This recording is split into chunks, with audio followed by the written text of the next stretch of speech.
All right, guys, we have we're going to do a little bit of a we're going to do an interview today, guys, and we've got Jason Meese is going to come on. He's been with us for about 6 months, and we're going to get him to share maybe some tips. I'm going to ask him some pretty specific questions, and let's see if we can't all pick something up from this. So, Jason, are you with us, buddy? Yes, sir. Good morning. There he is. All right. Good morning, buddy. And thank you for doing this with us today. Awesome. So I know we've done something like this before a while back, but most of the agents on the platform, that was when we really first started it. Now we've got so many agents. Most of the agents don't know your background and haven't heard you. So that's why I thought, man, it'll be perfect for you to come on board with us and do this call. So let's start with this. Before you started doing telesales with us, what were you doing exactly? Right before I started, I was doing final expense, but face to face. And then prior to that, I was doing cancer insurance door to door. And prior to that, I had no insurance experience at all. Gotcha. Okay, excellent. So maybe could you describe a little bit about what that face-to-face process was like? Maybe like here, a couple things. Were you doing a lot of driving or were you staying local? I know I had to drive hours away from home and stay in hotels. And how much premium were you actually writing face-to-face? Well, I live in Houston, and so I'm about 30 minutes north of Houston, and I was doing a bunch of leads.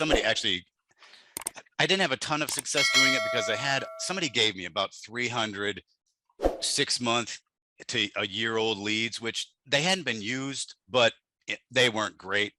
And so, but a couple of them were 45 minutes on the other side of Houston. So I was driving, I drove an hour at least to every appointment.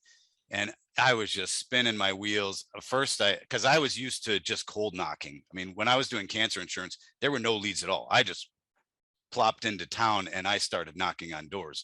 And so I thought, okay, well, I'll do that. And so I started cold knocking these old leads, and gosh, people just weren't home. And I was driving hours every day, even though I was in town. I was still in the Houston area generally.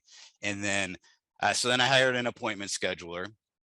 I started trying to make appointments on my own, but then I started thinking like, okay, well, I don't have time to go once the appointment didn't work for the afternoon, then I was out of time because with traffic and everything, it was either I left and cold knocked or I got a scheduler. So I thought, okay, well, I'll get a scheduler and then I'll just do appointments. This is going to be great. And I got a scheduler, and it didn't schedule me nearly enough appointments. And then when they did, I thought, okay, this perfect. I got some appointments, and I drive out there and I had so many no shows. Or, I remember one day I had 4 appointments, which was a lot for me at the time. And I thought, okay, well, this is it. I'm turning a new leaf. And my first appointment, I drove at least an hour, probably an hour and 20 minutes. And I forget it. The lady didn't speak or couldn't hear. I can't remember. And her son was there, and he was like, no. She says, okay. I said, well, they called and let me listen to the recording. I said, oh yeah. She said, okay. He said, oh yeah. She says, okay, if she can't hear you. What is this about? Gotcha. I kind of gave him the 4-minute overview, and she doesn't need that. And then the Right. 3 other appointments, one of them wasn't there, and their spouse was like, oh, can you come back tomorrow? Which I just drove an hour. And then the 2 others, they just weren't, the no shows were unbelievable. So Right. it was, and actually that right after that day, I was talking to Ruben, and I said, Ruben, this ain't working, man. I can't just drive around all day and waste money. And Right. he said, Doug's got this thing going with the phones, and so that literally was what got me started in this. Excellent. Okay, excellent. Yeah, it's good timing. Yeah, that's the old school way. That's what I did. I just did the whole thing. I basically spend $1,500 a week on direct mail leads, sometimes 2,000, and I use an appointment setter. And with me, I literally did have to stay in hotels. So, but I had success doing that. And the thing is, what Ruben showed you, it doesn't work anymore. And that's the whole thing. The face-to-face thing, it doesn't work the way it did just a few years ago. So that's part of the reason we developed the tele platform. Okay, so I'm going to ask you a little bit about your numbers. I'm curious, do you use the sales tracker to keep track of all your numbers of everything or not? Because not everybody does. Yeah, I don't. Okay. I should. It's a great tool. Everybody here on the call, you should use it. I should It use it. is. Uh, I and don't. that's fine. I keep a spreadsheet with my customers on it, and that's about it. Okay, so you do have a spreadsheet, so that's good. So now you know. So approximately, now that you've been doing this for months, how much annualized premium are you actually writing? Let's just get an average weekly number, and what's your advertising budget also? I'm doing $1,000 a week for advertising, and actually this week, because we didn't do Friday, I just kept that $200 credit for this week. So I'm doing 1,200 this week, and I think I've already got 25 appointments for tomorrow, 25 or 26, something like that. So it already I can see a bump up even just at a couple $100. But I've been doing 1,000 a week for advertising, and then my average week is between 5,000 and 6,000. I got a little slow with around Thanksgiving for some reason. Maybe more, it was more like 4,500. But then in December, it was more around 8,000. So on an average, 5,000 or 6,000. Okay, gotcha. It does vary. All right, very good. So that's not good. So you literally, how long? Let me ask this: when was the first time you sold a final expense policy face to face? How long ago was that? That would have been, I think, April Okay, all right. of So 22. so it was just this past year. Okay, Yeah. all right. So let's get into the telesales process. When you first started, when you first got on our remote platform, what were maybe some of the bigger obstacles or issues that you kind of like had right from the start, if there were any? Nothing too major. I think one thing, I'm a nice person, and that's kind of how I try to treat people on the phone, is nicely. I mean, getting hung up on, I guess, was initially kind of a little shocking to me. I don't think I've ever hung up on anyone in my entire life. And to imagine someone, you're literally mid-sentence and hanging up on you without, I don't mind, hey, hold on, guy. I don't, this is not what I thought it was. Oh, no problem. Have a great day. But to just hang up, it to me was insanity. But other than that, just, I think because I had been pounding the pavement face to face, and money was getting tighter and tighter and tighter, it wasn't really too big of a deal just to kind of jump in and sort of hit the phones. But and just getting the script down to where it was at a comfortable to sound natural doing it, that was something I tried to focus on. Okay, gotcha. So let me ask you a little something about the presentation.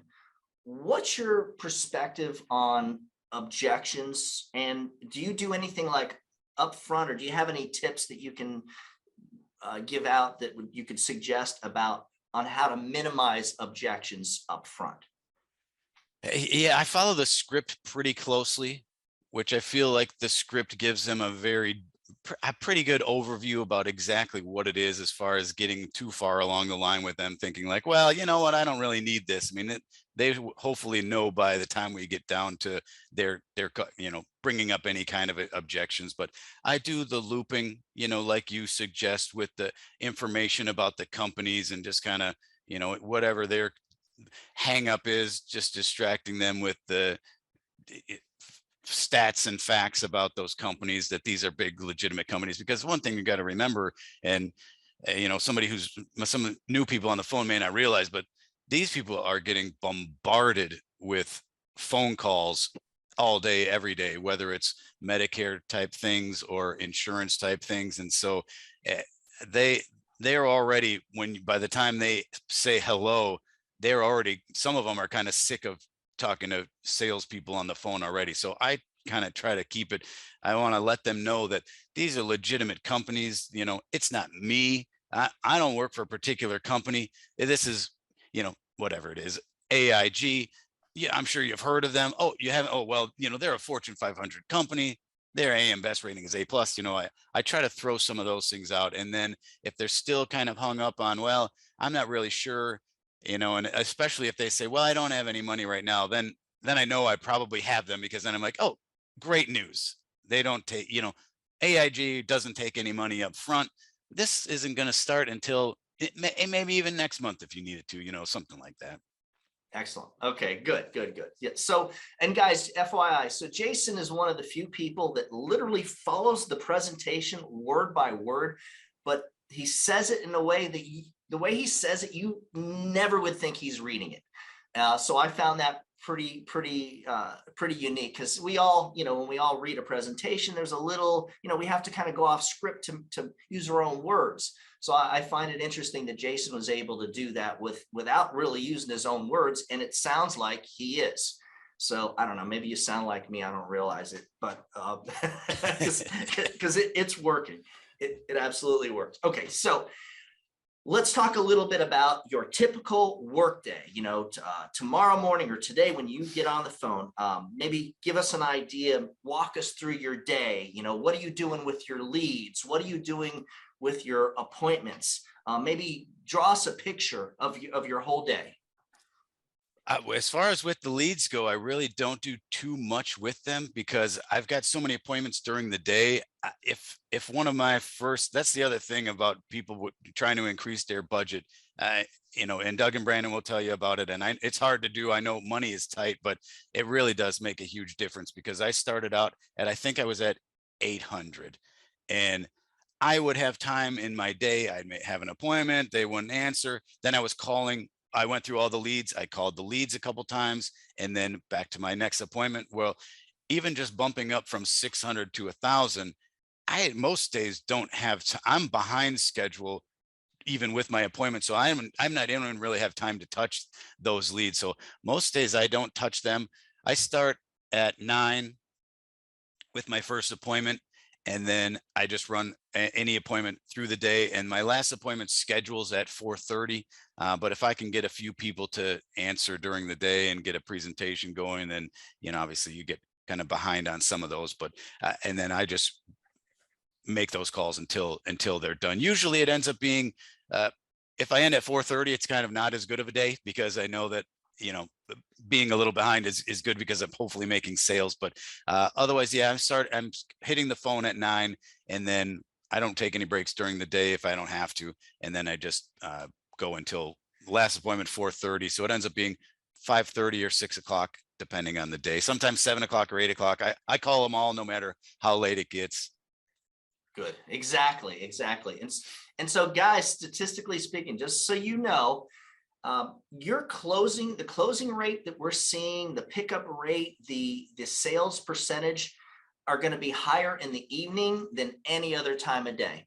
So like literally, if you would be better off, everybody on this call would literally, if you for some reason could only work, let's say a 9-hour day, which if you're new, you should be pushing up at around 10 hours or plus till you get through the learning curve, right? But my suggestion would literally be to start a little bit later, or run the calendar early and let it run late, because between 5 and 8 o'clock, that 3-hour period, for whatever reason, we're seeing higher closing percentages, better numbers than any other 3-hour period during the day. So just that's your tip of the day, guys.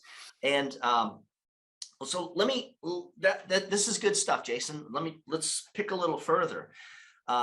One of our agents, I got a note here to bring this up to you, asked me for advice on what to do when, and this was a couple of weeks ago, what to do when you can't get like a firm commitment with a prospect, and maybe you feel like it's not going to be a sale, while you're making the presentation, they're not giving you the buyer signs, but you end up giving the quote anyways. And then, of course, at the end, they don't want to buy, and you're trying to overcome the objection. And but it feels like it just kind of went that way the whole call. So what's your perspective on that? What do you do? And what I'm going to do is ask anybody else, after we hear what Jason says on this, maybe we can open the call up and see if anybody else has any recommendations or ideas about that. Yeah, I will cut it a little short. I won't say anything necessarily different, I guess, other than maybe some of their history. I'll kind of, I don't want to say skip, but I won't dig as deep. And if they're not engaged, and and some of the new people out there, you'll be able to tell, and you can tell. But I still always will do get through the full presentation to give them a quote. And if I can tell they're price shopping, part of me really doesn't care. Maybe they'll say yes. And if I don't expect to ever talk to them again. I guess I was trained by a guy who was just a machine at cold door-to-door knocking. And I would be like, oh, well, this person and that person. And he was training me, and he said, maybe it's kind of mean, but he's like, I just think of them as faceless creatures. And I'm just trying to, this guy's got $1 million condo in Denver just from selling cancer insurance. So I don't care. If they don't give me the right vibe, I just move on to the next one. There's someone else is out there. So that's the great thing. And I know, like I said, Doug, you preach this all the time, but when I was at an $800 budget, if I had 8 appointments in the day, I was holding on to that. Okay, mate, I got a warm body. I got to get them going. Well, even if you're able to bump that to 1,000, 1,200, you get so many more appointments in the day. It gets to the point where there's been times where if I have someone who's not quite engaged, I'll give them kind of a little shorter version. I give them the price. I know they're like, okay, well, I'll think about it. Okay, thanks. I hang up. And now I'm just trying to get my day back on track. I'm almost a little relieved that I'm off the phone with them, and now I can go to my next one, because there's just another phone call to be made. Gotcha. And guys, that to me, those are the people that you call the next week on Monday, because you never know. It can't hurt. Sometimes the blow off actually turns out to be true, and you just never know with personalities. I've had situations. I'll give you a great example where I would go to maybe an appointment or door knock a lead. We're talking back in the day, and of course, and they would, as soon as they'd open the door, I'd show them the lead. I'd explain what I'm there for, and they would say, "Look, just so you know, I'm not buying anything today. We're not doing anything today. I'll listen to you, but that's it." And then 45 minutes later, I'm hugging them goodbye. They've given me the check. They're super happy that they did it. So things can change throughout the presentation. I guess that's what my point is. Does anybody else have maybe a perspective that they'd want to share on dealing with these type of people? Dave, go ahead, please. Sorry, I had to unmute there. I think the big thing is you can't be afraid to hear the word no or hear the problem.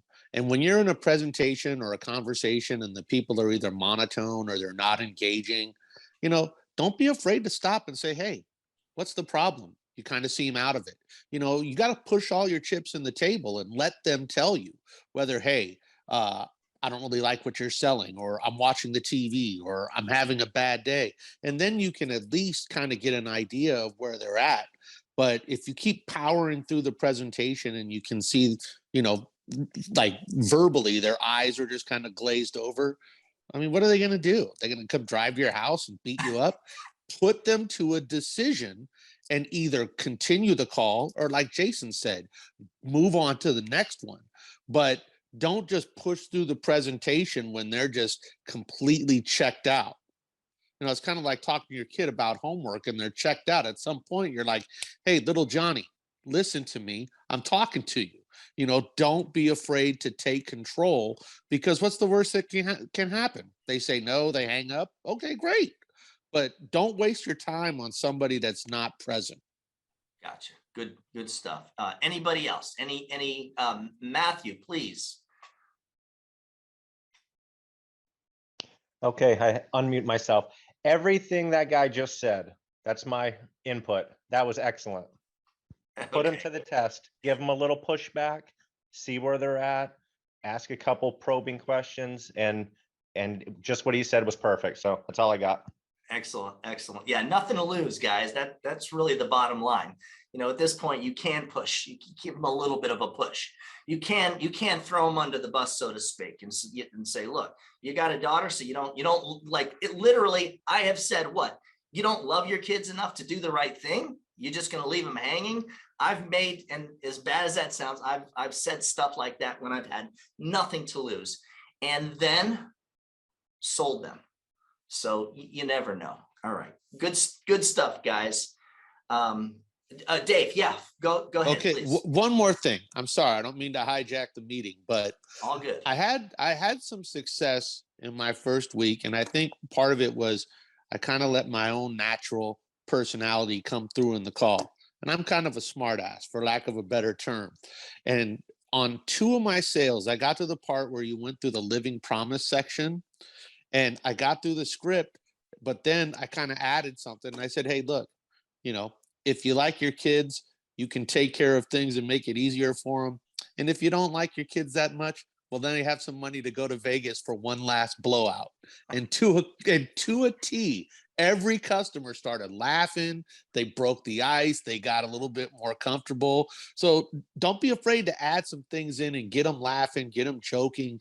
Then at least they feel like you're a real person and not some call center operator trying to push them into giving their banking information. Bingo. Awesome. That's good. Is it okay if we all use that line or what? Do you mind? Do we have your permission? Because we're going to do it Not anyways, at all. dude. Okay. Not at all. All right. Excellent.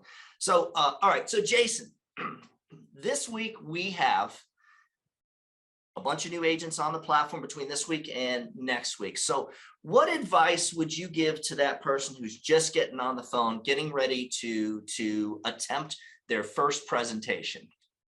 I would say when you're going through the presentation, like I said, I like Doug said, I read mine almost just exactly as it is. But even if you don't, they don't know what you're supposed to say. So if you start to get flustered or, mix something up, just keep going. You're fine. They won't know. And then the other thing I would say is just long-term goals are great, but small short-term goals is what I would do. And I do it to myself. If I've got 20 appointments in a day and I'm got 6 that I feel like at the beginning of the day don't go the way I'm supposed to, and I don't know if anybody's seen Moneyball. He says I hate losing more than I like winning. That's me. I mean, it's true. So if I feel like I'm losing, if I get those first 6, 7 calls and it's not going well, and I literally just, in fact, I did it last week, remind myself, I've got a goal where I'm with my budget, I want to make 2 sales a day at a minimum. And if I can do that, my week's good. If I can do more than that, it's great. So I tell myself, okay, I've got 12 more appointments. I just need 1 or 2 people to say yes. So if you just need to kind of trudge through, and almost like when I was selling door to door the cancer insurance, we'd had a presentation. It was the same thing. That's why I know do the script, is because it was very scripted. But I was looking for a particular thing. I asked them how they're doing. They say, oh, fine. How are you? And if they don't say that, I know I'm not going to sell them anything because they're not friendly enough to take someone knocking on their door and let them in their house. So I move on to the next one. I mean, I still try to get in, but I know I'm moving on to the next one. So I think kind of the same thing with this is you just need to be able to put it out of your mind, move on to the next one, and just realize that you can make more money doing this than most things out there, especially most things that aren't sales, for sure. And you only need a sale, and I don't know what people's budgets are, but you only need a sale or 2 a day, and you're going to do pretty well for yourself. And so that's kind of what I kind of tell myself that throughout the day. I only need, okay, those 5 didn't go well. I only need 1 or 2 people that are going to say yes. And by the end of the day, you may have made $3,000 in the day, which you're not going to do that unless you're some kind of CFO or CEO or some other kind of sales. You're not going to do that on a salary basis. Bingo. All right. Okay. So last question, I'm going to ask for your advice. What advice would you give the new agent when they actually are closing their first sale and have to explain the signature process to the client? That is a good one. If you can, that's where it comes in to use a company that you're familiar with and that you know the process, because they're going to get frustrated. Sometimes they can't figure it out. You're going to have to literally walk them through it. And so if you have a company that you're not really sure what the process is like, which it'll happen at the beginning. And when I was starting with some companies that I wasn't really familiar with the way their process went, I kind of, oh, I wish I could see your screen right now. Describe it to me, tell it to me, what are you seeing? But it will be like the Americo one. It's got, they have to click the little box that says I agree, and then the button turns blue and they click I agree. If you know that stuff and you can tell them that, even when you tell them, they're still going to be like, I don't have a box on mine, but it's there somewhere. But the more comfortable you are with those applications, the whole process from start to finish, the better off you're going to be. The American Amicable and Liberty Bankers with the telephone, boy, if you have somebody that's not computer savvy, I asked them, I usually say like, oh, well, they do an e-signature via your email. Do you have those capabilities to do that, while we're talking? I don't want to, basically I'm saying, do you know how to do an e-signature? But I'm trying to say it in a way that, oh, wow, we're still on the phone here. Oh yeah, no problem. I do that all the time. Okay, fine. And then, but if I know they don't, if I can go with one of those carriers that doesn't do that, I know the Americo, they do one where they send them a text and then they just give you the 6-digit code from the text and that's their signature. So I try to steer people that way, but it definitely, people will get frustrated. And the best thing I could say is just stay patient. I tell them, hey, I got all day for you. We'll figure this out. I don't know what's going on with your computer. These things are supposed to make our lives easier, but we'll figure it out. But the better you know the process, the easier it is that you're going to be able to explain it. Good stuff. Jason, thank you very much. I really appreciate you doing this for me today. A lot of good stuff. And guys, he mentioned America, just so normally that's one carrier I've kind of steered clear from. They've made some changes and I'm actually recontracting with them again because of what they're doing on telesales, because of a couple of their niches. So we're going to have them for everybody's going to be able to get them here pretty soon. So again, Jason, thank you. Very, very, very good stuff, buddy. Awesome. Have a killer week, man. Patty, you got your hand up. Fire away. Hey, Happy New Year's. Happy New Year.